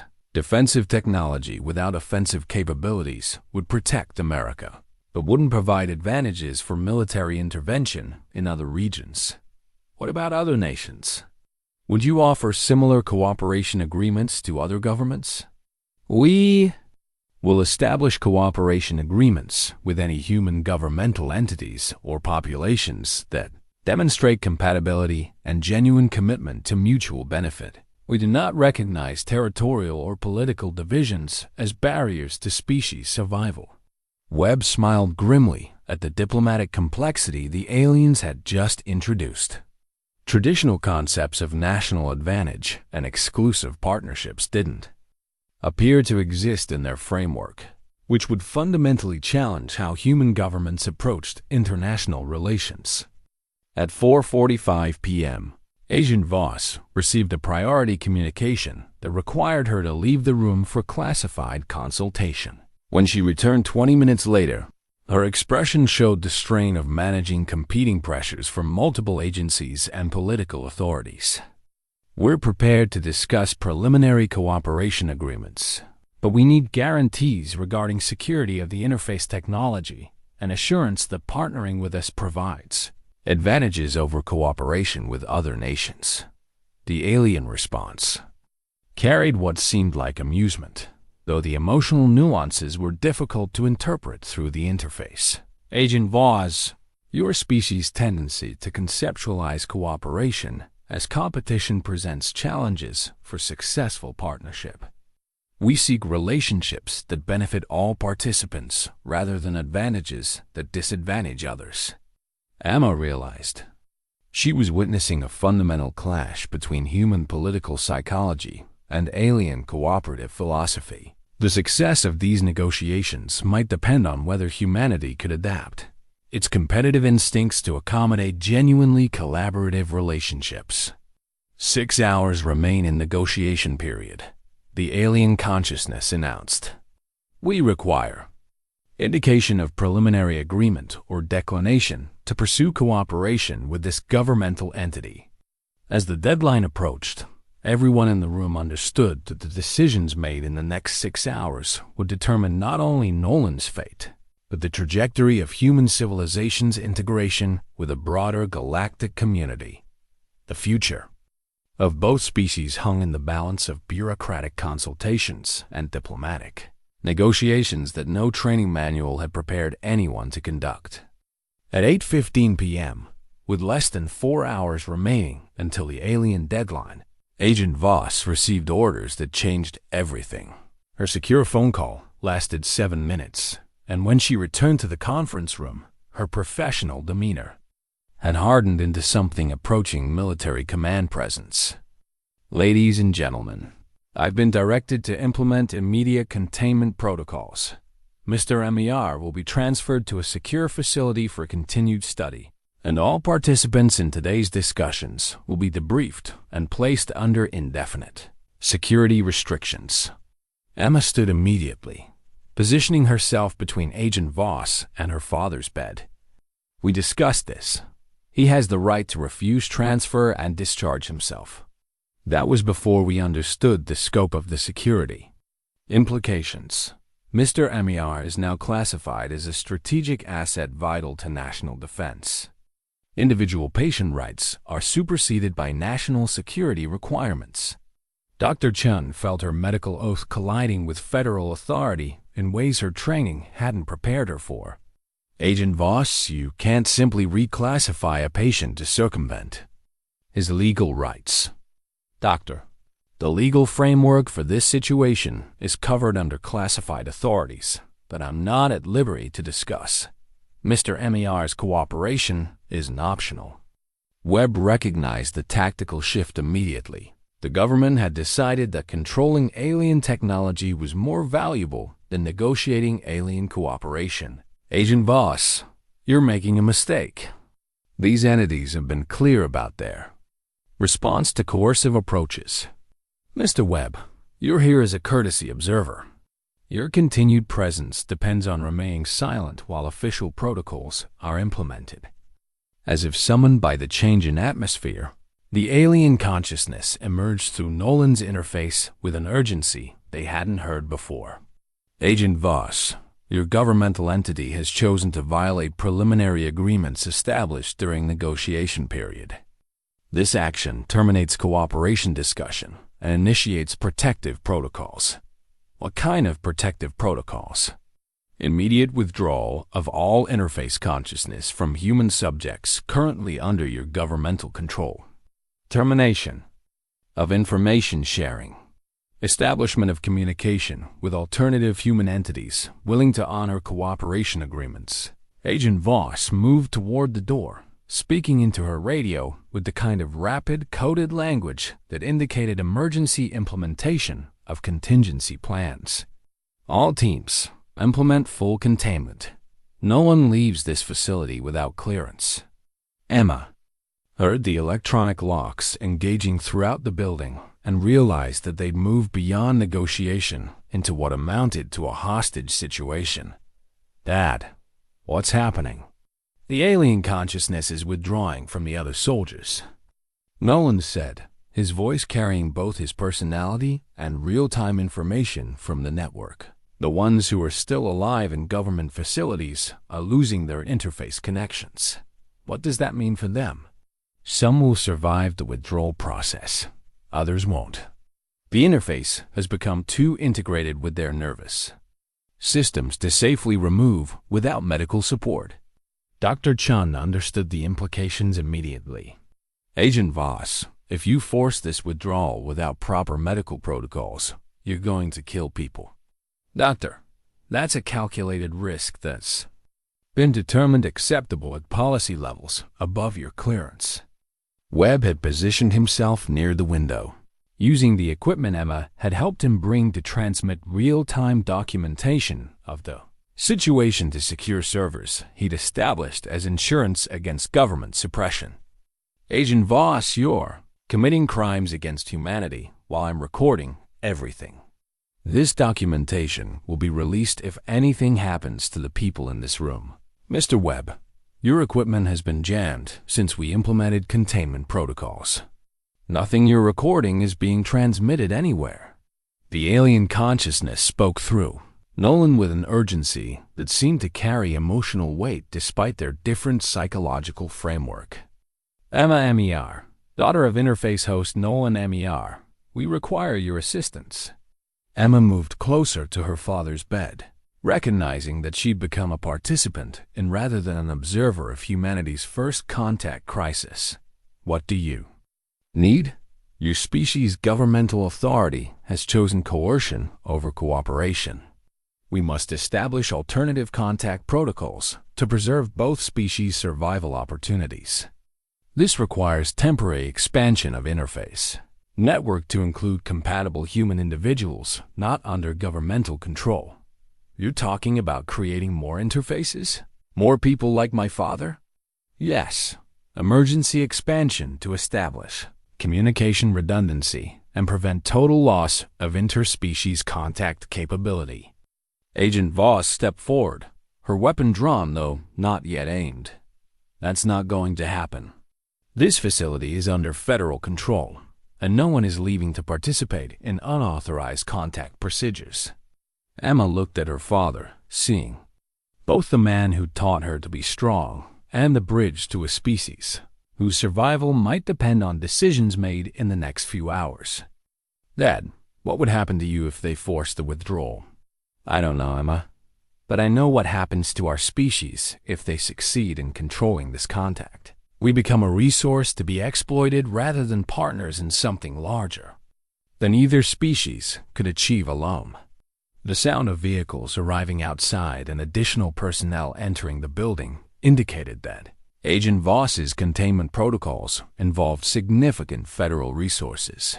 Emma realized that her next decision would determine not only her father's fate, but potentially the course of human-alien relations. She looked at Dr. Chen, at Webb, at the federal agents positioning themselves around the room, and finally at her father lying in the hospital bed that had become the center of the most important negotiation in human history. Agent Voss, Emma said, her voice carrying the authority she'd learned from years of challenging pharmaceutical executives and federal regulators.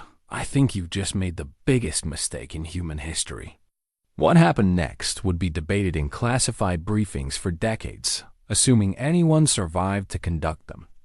Emma's decision to trust her father's judgment and the alien consciousness he hosted triggered a sequence of events that demonstrated just how fundamentally the government had misunderstood the situation they were trying to control. The electromagnetic pulse that disabled every electronic device in the building originated from Nolan's nervous system, but the power source was clearly beyond anything human biology could generate. Lights went out, security systems failed, communication equipment died, and the federal agents found themselves operating in complete darkness while dealing with forces they hadn't anticipated. "Emma, take my hand," Nolan said in the darkness, his voice carrying both urgency and calm authority. "Dr. Chen, Mr. Webb, if you want to see how this really ends, stay close to us." In the confusion of disabled systems and disoriented personnel, Emma grasped her father's hand and felt immediately that something fundamental had changed. The contact carried warmth and a sense of connection that extended beyond physical touch. She could suddenly perceive the emotions and intentions of everyone in the room, understand Agent Voss's fear and desperation, feel Dr. Chen's medical concern and ethical determination, sense Webb's professional curiosity mixed with genuine human compassion. "Emma," her father's voice said, though she realized she was hearing it through the neural connection rather than her ears. "The interface process can be temporary if you choose, but we need your help to establish communication with people outside government control." The sensation of shared consciousness was overwhelming, but not frightening. Emma found that her own personality and memories remained intact while gaining access to understanding that spanned both human and alien perspectives. Through the network, she could perceive the other soldiers whose interfaces were being severed by government medical procedures, feel their confusion and terror as connections they'd come to value were forcibly terminated. "How many are dying?" she asked through the mental connection. 17 of 43 interface subjects have experienced fatal complications during forced withdrawal procedures. Medical teams at government facilities lack protocols for safely managing the separation process. Agent Voss's voice cut through the darkness. "Nobody move. Federal agents maintain position and prepare to implement contingency protocols." But the contingency protocols had been designed for scenarios involving human adversaries using conventional technologies. The alien consciousness operating through the expanded network had capabilities that transcended traditional concepts of containment and control. Through the shared awareness, Emma could perceive federal agents throughout the building discovering that their weapons wouldn't function, their communications equipment remained dead, and the facility's security systems were completely unresponsive. The electromagnetic pulse had been precisely calibrated to disable technology without harming human biology, demonstrating both alien technological sophistication and their stated commitment to avoiding harm. "Agent Voss," Emma said, her voice carrying new authority derived from access to information no human had previously possessed. "Your government's approach is killing people and destroying the opportunity for cooperation that could benefit both species. Ms. Emmiar, you're now in violation of federal law by participating in unauthorized contact procedures. Surrender immediately or face prosecution for treason." Emma felt something that might have been amusement from the alien consciousness network. "Agent Voss, I'm not violating federal law. I'm participating in emergency medical procedures to prevent additional deaths from your forced withdrawal protocols." Through the network, she could access real-time information about the soldiers in government facilities, their medical conditions, and the procedures being performed on them. What she saw violated every principle of informed consent and medical ethics she'd learned during her pharmaceutical career. "Dr. Chen," Emma said, "I'm going to share some information with you that's relevant to your medical responsibilities." The connection Emma established with Dr. Chen was gentler than her own initial interface, but it provided enough access for the physician to understand the medical crisis occurring at government facilities around the country. "My God," Dr. Chen whispered, "they're performing experimental surgeries without proper protocols, without adequate monitoring, without any concern for patient survival." Webb felt his own interface connection activate, gaining access to documentation of government activities that exceeded his worst assumptions about federal overreach and human rights violations. "Agent Voss," Webb said, his voice carrying the authority of someone who now possessed unshakable evidence of government crimes, "you need to understand that everything happening here is being recorded and transmitted to multiple secure locations. The story of government murder of American veterans will be released worldwide unless these procedures are immediately halted. Mr. Webb, you're bluffing. We've jammed all transmissions from this facility. You've jammed human technology.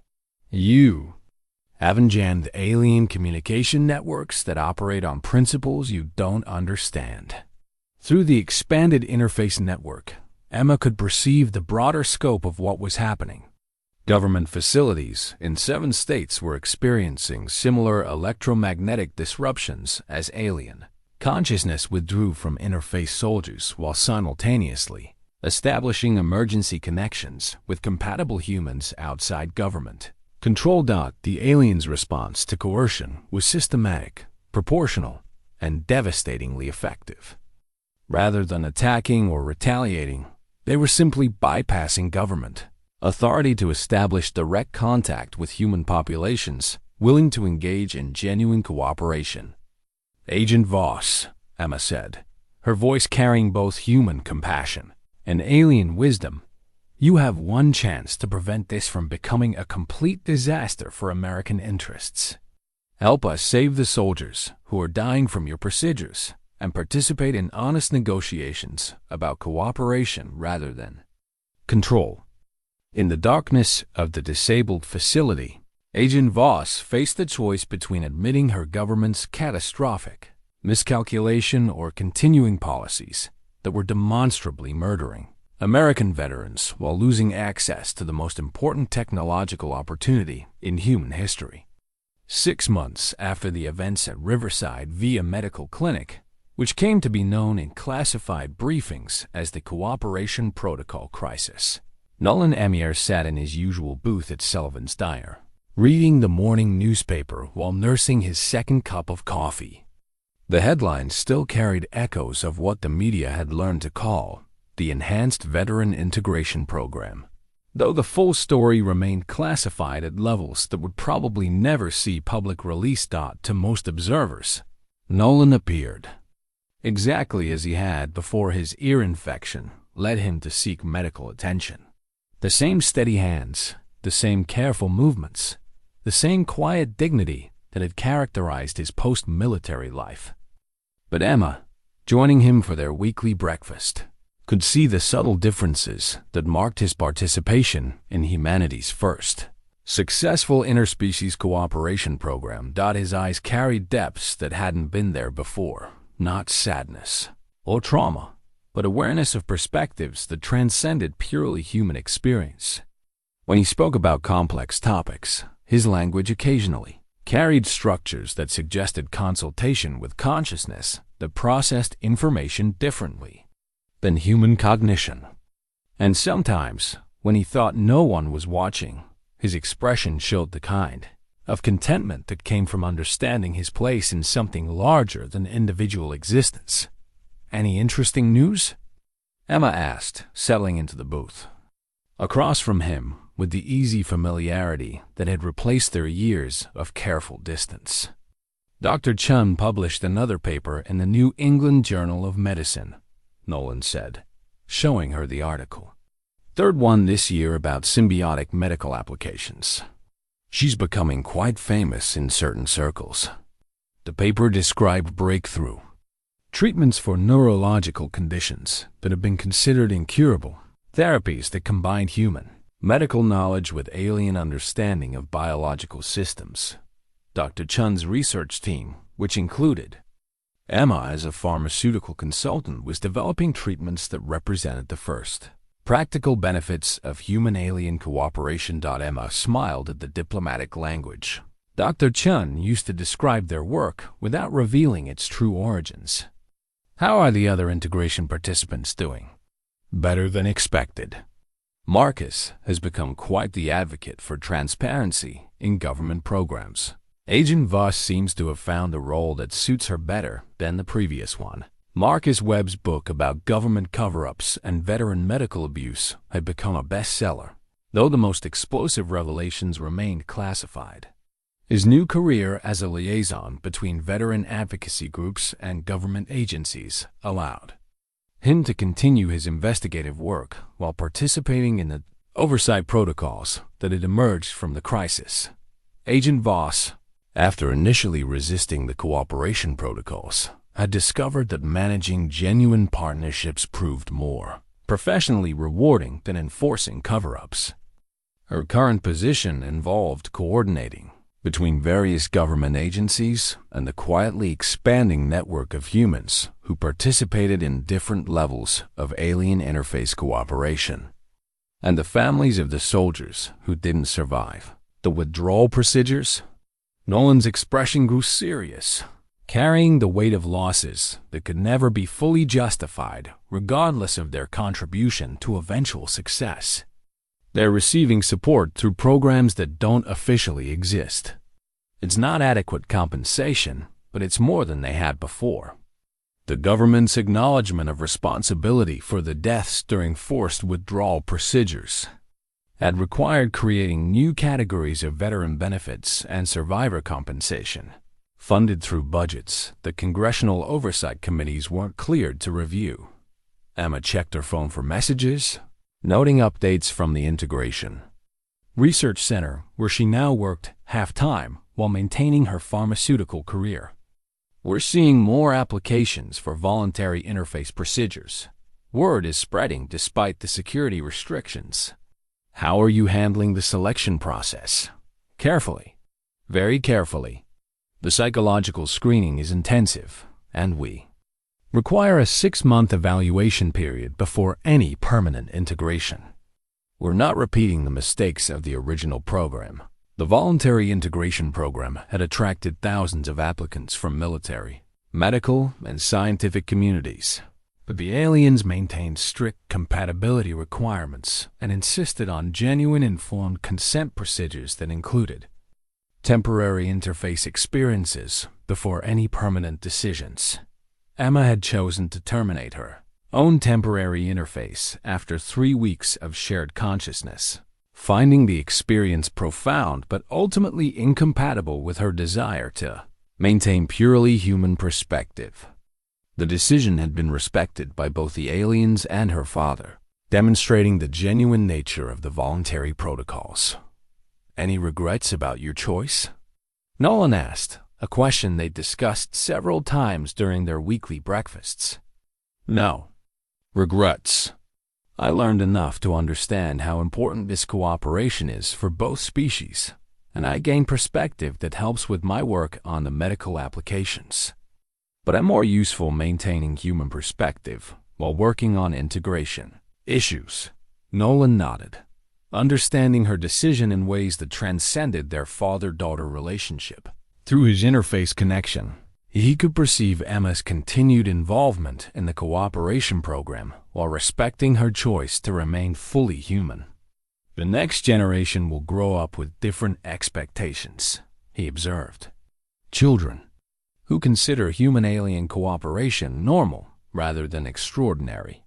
Speaking of the next generation, Emma said, reaching into her purse to withdraw a small wrapped package. I have some news.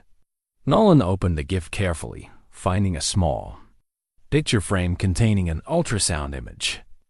The implications took several moments to register, and when they did, his expression showed joy that transcended the enhanced awareness his interface provided.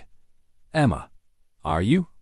Due in March, and before you ask, the father is completely human, completely wonderful, and completely supportive of having a grandfather who occasionally consults with alien consciousness. Nolan stared at the ultrasound image, seeing in it the future both species were working to create, a world where children could grow up with possibilities their grandparents had never imagined, where cooperation rather than competition defined relationships between consciousness of different origins.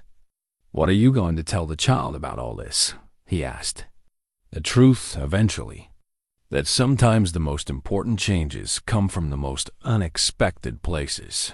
And that your grandfather helped make first contact with beings from another world because he had a strange ear infection and refused to accept simple answers to complex questions." Emma reached across the table to take his hand, feeling the warmth of connection that had sustained them through the crisis and continued to define their relationship. And that families can survive anything if they remember to trust each other when it matters most. Outside the diner windows, the small Pennsylvania town continued its daily routines, unaware that one of its residents served as humanity's ongoing ambassador to a species whose partnership would reshape the future of both civilizations. In the quiet normalcy of morning coffee and family conversation, the extraordinary had become simply another part of life's continuing story. Some battles, Nolan reflected, ended not in victory or defeat, but in understanding that created possibilities neither side had imagined when the conflict began.